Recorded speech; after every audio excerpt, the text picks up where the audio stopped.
السلام عليكم ورحمة الله وبركاته. ده طبعا تاني يوم بعد ما استقبلنا الكتاكيت اللي كانت جايه بايظه امبارح زي ما انتم شفتوا في الفيديو بتاع امبارح.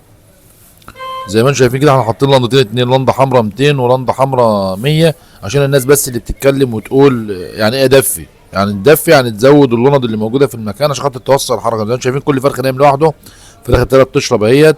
بس احنا لاحظنا بقى ان في موجود كوكسيديا، موجود كوليستريديا، هنبتدي نعالجهم بفضل الله. طبعا احنا كنا قلنا امبارح هنحط محلول جفاف وعسل اسمر، احنا ما حطيناهمش، حطينا مطهر معوي. جيت نوم يعني عندنا كويس جدا، ظبط الدنيا معانا الحمد لله. وهنبتدي بقى نعالج الكوكسيديا والكوليسترول زي ما قلنا لكم، وهنوريكم الفراخ هتبقى عامله بفضل الله. بتبتدي تاكل. طبعا الفراخ اللي سيفت فيها هتموت، انما الفرخ الطري هو اللي يفضل شغال معاك وهيشتغل.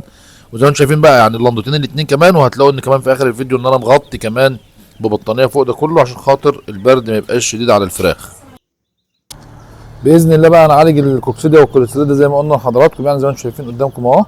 وباذن الله ربنا يصلح الحال يعني، وهنوريكم بقى ايه الفراخ كل يوم بيوم اللي حصل والتطور اللي فيها يعني. بس ضروري جدا موضوع التدفئه زي ما قلنا، ده من اهم الحاجات اللي الناس بتقع فيها كلها في البرد ده يا جماعه. ده في فراخك هتفرج على الفراخ هتبقى بسم الله ما شاء الله يعني زي الفل.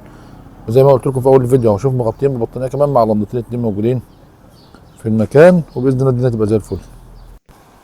يبقى عزلنا الفراخ الكبيره زي ما قلنا، حطينا الفراخ اللي هي حجم واحد مع بعضها، علينا الحراره وهنعالج كوكسيديا والكوليستريديا. وكل يوم باذن الله في فيديو للفراخ لما نشوفها توصل معانا لايه.